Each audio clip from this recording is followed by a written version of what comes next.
Oke, coba bayangkan ini. Anda baru aja mencapai sebuah tujuan besar.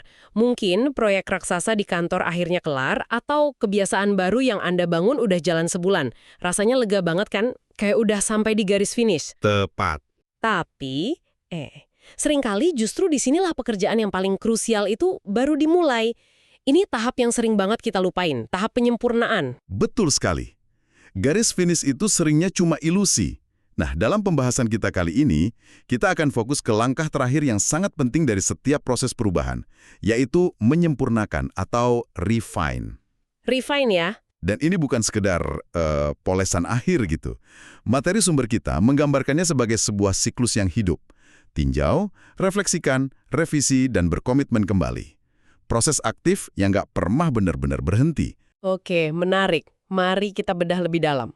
Misi kita kali ini adalah memahami gimana sih caranya menyempurnakan usaha perubahan kita. Kita akan belajar dari kisah-kisah nyata yang luar biasa.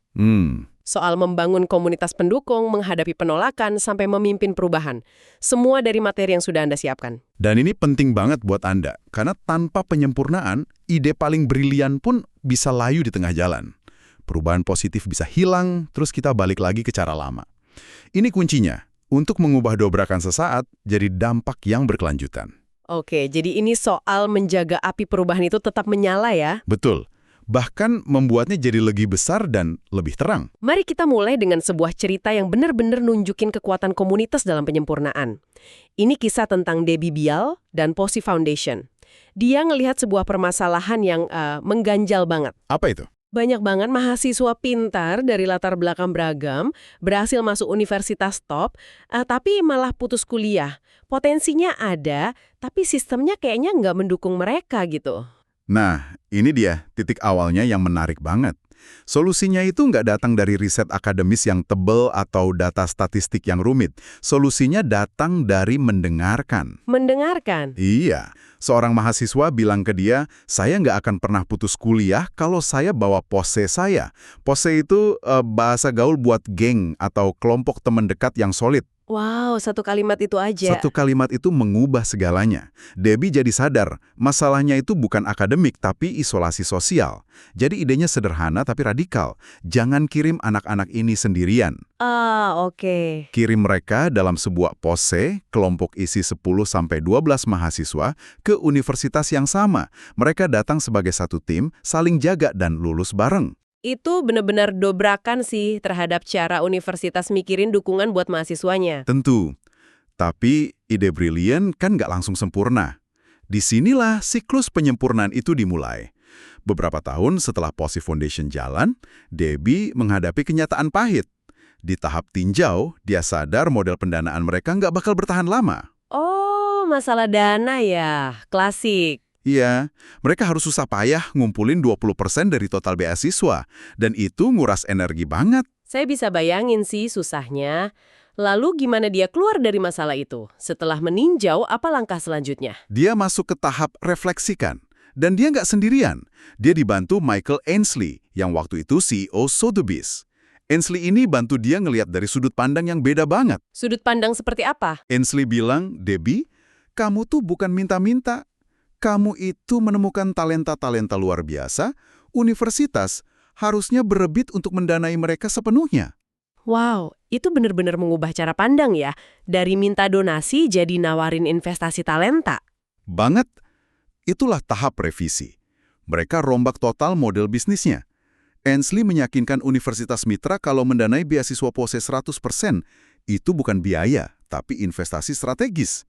Sebuah disrupsi di dalam disrupsi itu sendiri. Tepat. Terus tahap terakhir, berkomitmen kembali. Dengan model baru yang lebih kokoh, Debbie dan timnya bisa komitmen penuh buat memperluas jangkauan programnya. Dan hasilnya kan luar biasa ya. Salah satu anggota POSE angkatan pertama, Dr. Shirley M. Collado, akhirnya jadi rektor di Ithaca College. Nah, itu dia. Ini bukti nyata kalau proses penyempurnaan yang terus-menerus itu bukan cuma teori, tapi benar-benar bisa mengubah hidup seseorang. Betul.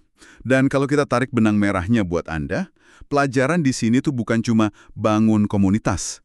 Pesan yang lebih dalam adalah proses penyempurnaan itu butuh pasukan yang jujur. Bukan sekedar pemandu sorak ya? Bukan, tapi orang-orang kayak Michael Ainsley yang berani nantang asumsi Anda dan bantu Anda ngelihat masalah dari sudut pandang baru. Seperti kata Jenderal David Petraeus di sumber kita, semakin terbuka Anda soal apa yang salah, semakin banyak yang akan Anda pelajari. Poin soal pasukan ini kuat banget. Tapi ini bikin saya mikir, makin banyak orang terlibat, makin besar juga potensi penolakan kan? Bahkan dari diri sendiri. Gimana sumber kita ngebahas rintangan yang satu itu? Anda menyentuh inti dari tantangan penyempurnaan, penolakan. Dan seringnya, penolakan yang paling susah itu yang ada di kepala kita sendiri. Ini membawa kita ke kisah Jim Beavers, seorang penulis lagu country. Oke. Sebelum sukses, dia kerja di bidang keuangan musik. Tapi mimpinya ya nulis lagu. Masalahnya, dia lumpuh karena takut gagal. Dunia kreatif kan isinya penolakan tiap hari. Ketakutan itu adalah bentuk penolakan internal yang paling umum ya? Betul. Tapi kemudian, sebuah disrupsi dari luar, dia kehilangan pekerjaannya, memaksa dia buat milih. Balik ke kerjaan kantor yang aman, atau mempertaruhkan pesangonnya buat ngejar mimpi. Dan dia milih yang kedua pastinya. Tepat. Disinilah perubahan pola pikirnya terjadi. Dia sadar, dia nggak bisa ngontrol lagunya bakal disukai atau enggak. Satu-satunya yang bisa dia kontrol adalah usahanya. Dia mengadopsi moto yang di sumber kita disebut berani untuk payah atau dare to suck. Berani untuk payah, saya suka banget frasa itu. Dia harus rela nulis lagu-lagu jelek dulu, biar bisa sampai ke lagu yang bagus. Karena kesempurnaan sering jadi musuh kemajuan kan? Dan sikap inilah yang melahirkan sesuatu yang luar biasa. Sesuatu yang luar biasa aneh dan sukses. Lagu Red Solo Cup. Sebuah lagu tentang gelas plastik merah yang biasa dipakai di pesta-pesta. Idenya konyol banget. Hahaha, iya saya tahu lagu itu. Nah, Beavers sendiri hampir ngebuang ide itu karena mikir, siapa juga yang mau dengerin lagu soal ini? Tapi karena mentalitas berani untuk payah tadi, dia tetap ngerjain. Dan lagu itu jadi hit super besar yang dinyanyiin Toby Keith, luar biasa. Jadi lagu sebesar itu lahir dari ide yang hampir dibuang. Ini bukti kita sering jadi kritikus terburuk buat diri sendiri ya. Tepat. Kisah Jim ini soal menyempurnakan pola pikir kita untuk ngatasin penolakan internal. Tapi gimana dengan penolakan dari orang lain? Sumber kita punya dua contoh yang relevan banget. Oke, pertama, dari lingkup keluarga. Kisah Corinne, seorang ibu yang merasa nanggung semua beban mental buat ngatur jadwal keluarga. Iya, beban mental. Saya rasa banyak pendengar kita yang paham banget rasanya. Apa yang dia coba lakukan? Upaya pertamanya, solusi teknologi. Dia bikin kalender bersama di aplikasi. Hasilnya? Penolakan pasif. Nggak dipakai ya. Sama sekali. Suami dan anak-anaknya setuju di awal, tapi nggak pernah dibuka. Penolakan pasif-agresif semacam itu kadang lebih sulit dihadapi. Jadi gimana Corinne menyempurnakan pendekatannya? Dia sadar teknologi bukan solusinya, komunikasilah solusinya. Dia ngadain rapat keluarga.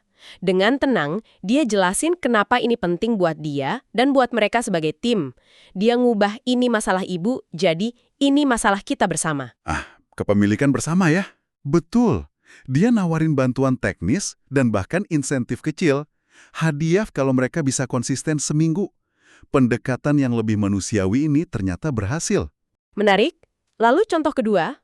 Contoh kedua, dari dunia bisnis. Soal penolakan yang lebih frontal. Steve, direktur pemasaran, mau ngubah presentasi penjualan perusahaannya yang menurutnya bosenin banget. Bosnya langsung nolak mentah-mentah. Dengan alasan klasik. Bukan begitu cara kita melakukannya di sini. Nah, kan, dinding birokrasi yang paling tebal. Lalu apa taktik Steve? Dia nggak bisa nawarin hadiah ke bosnya, kan? Tentu enggak. Dia menyempurnakan argumennya. Pertama, dia nggak fokus ke jeleknya cara lama, tapi ke manfaat cara baru. Penjualan lebih baik, citra lebih modern. Kedua, dia ambil resiko itu buat dirinya sendiri.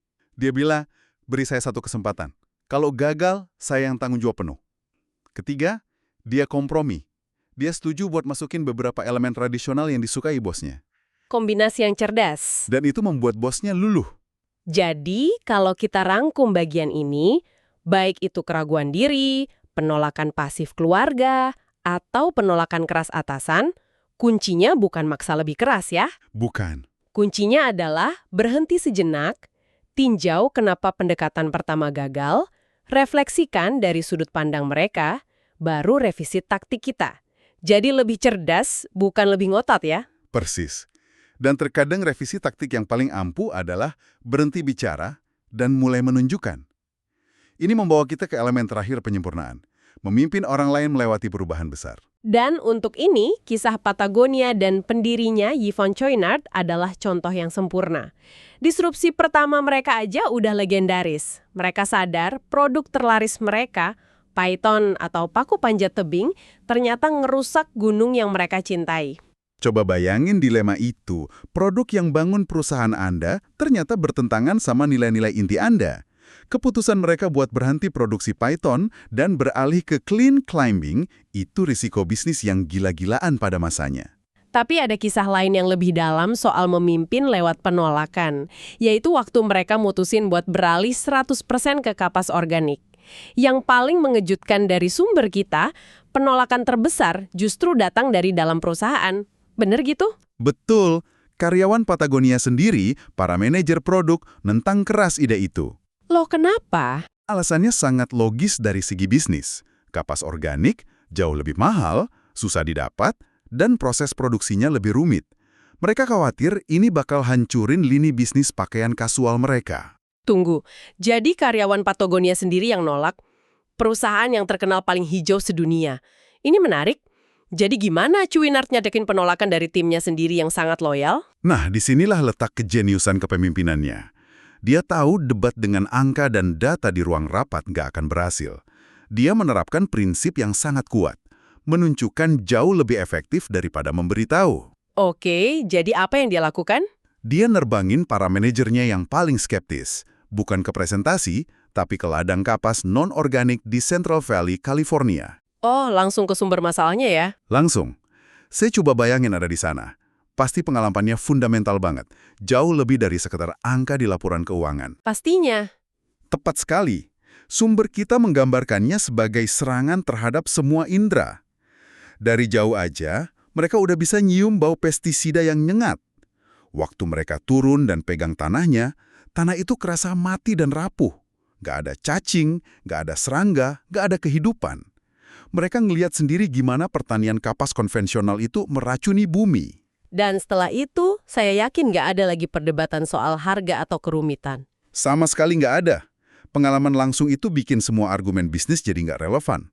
Para manajer yang tadinya nolak paling keras, balik ke kantor dan jadi pendukung paling vokal untuk peralihan ke kapas organik. Mereka nggak lagi cuma tahu alasannya, tapi mereka udah merasakan mengapanya. Tepat.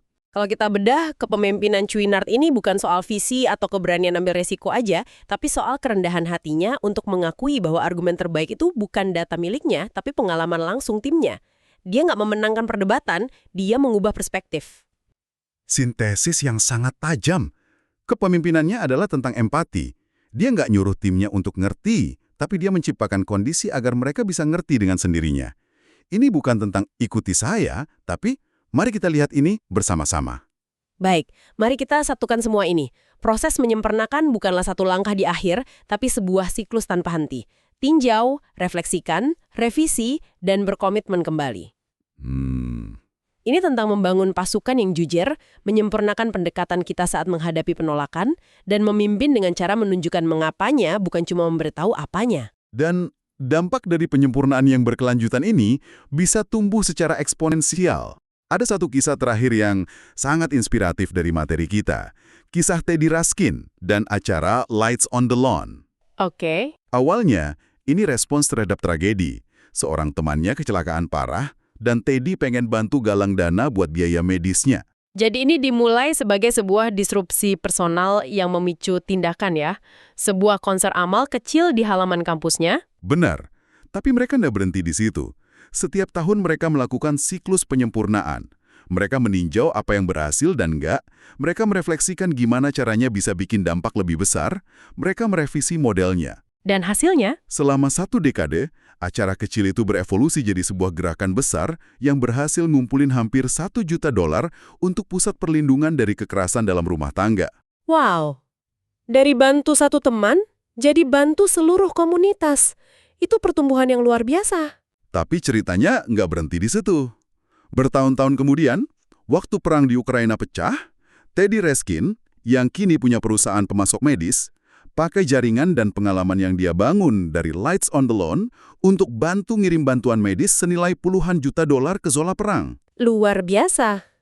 Jadi apa yang dimulai dari satu konser kecil buat satu orang, setelah disempurnakan terus-menerus, dampaknya meluas sampai ke belahan dunia lain. Tepat. Ini benar-benar nunjukin gimana penyempurnaan bisa memperluas skala dampak kita secara dramatis.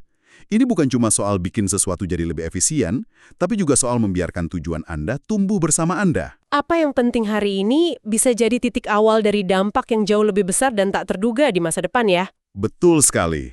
Jadi saat kita mengakhiri pembahasan ini, kami ingin meninggalkan Anda dengan sebuah pemikiran. Coba pikirkan tentang sebuah perubahan yang baru saja Anda terapkan, atau tujuan yang baru Anda capai. Mungkin Anda merasa pekerjaan sudah selesai. Tapi bagaimana jika pekerjaan yang sesungguhnya, penyempurnaan, baru saja dimulai? Apa satu hal kecil yang bisa Anda tinjau atau revisi hari ini untuk membuat perubahan itu tidak hanya berhasil, tetapi juga berkelanjutan dan bahkan lebih berdampak di masa depan?